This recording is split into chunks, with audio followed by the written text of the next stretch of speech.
Hi, I'm Diane Spindler, and I'm going to be talking to you about psychotherapy and trauma today. Most of you don't even know when you have trauma, and everybody has trauma. So we're going to talk a little bit about the symptoms of trauma today so that you can judge for yourself. Nightmares and bad dreams are one of the most common symptoms of trauma. A bad dream is when you have a reoccurring dream that's not pleasant, and it just goes over and over again. You might wake up and go back into the dream again. That's your brain trying to process the trauma, but being very unsuccessful. Nightmares, you wake up all sweaty, terrified, and you have no idea what you dreamed about. That can happen over and over again. It can happen once a month or just every once in a while. But people tend to be afraid that it's going to happen again, even if they don't have them all the time. Another common one is flashbacks. If you were in a car accident and that's your trauma, there might have been a lot of gasoline around and you can smell the gasoline. So when you smell gasoline, that could trigger you to be back in that car, feeling all the pain of whatever happened to you, trapped and unable to get out.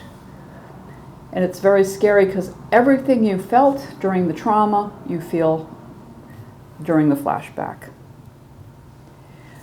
Depression.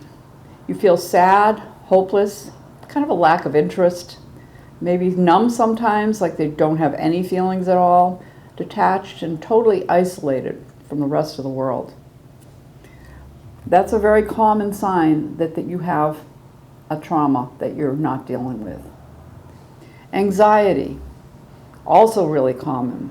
You feel stressed, you have repetitive thoughts, you're overwhelmed, you can't sleep, you're just feeling totally unstable and just worried all the time.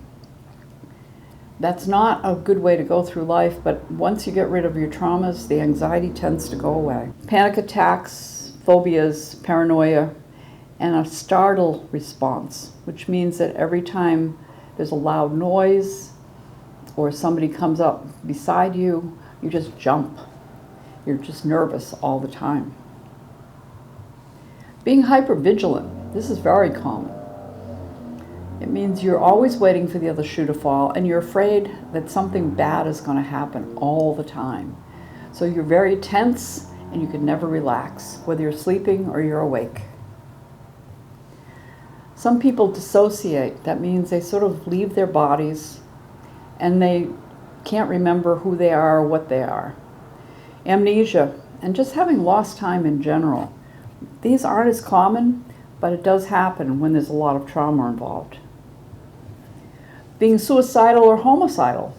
The suicidal part is you just want to end it so you can end the pain of whatever the trauma is causing. The homicidal is you want other people to join in with you with that pain. If you're going to hurt, they can hurt too. Some people minimize what has happened. It was nothing. It's over. Worse things happen to other people.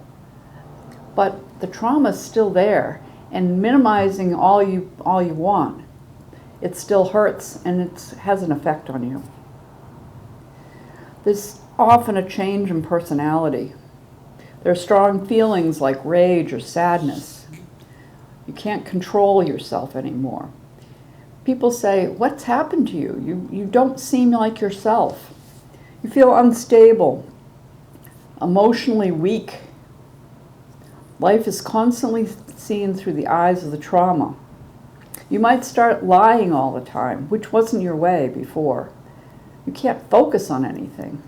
You can't stop crying. You feel agitated. Everything upsets you. You're very secretive. You yell easily. You withdraw and isolate, and you become a victim and feel numb. Those are just some changes of personalities that might happen. Also, with trauma, people want to keep it a secret. Why do they want to keep it a secret? Why don't they talk about it? Well, there's a lot of shame involved. There may be some self-judgment. It was my fault. It's too painful for people to discuss. And if they do try to discuss it with somebody, a lot of times people change the subject, literally. There are too many feelings. They get overwhelmed by all the feelings. And probably the worst one is other people's opinions make them very upset.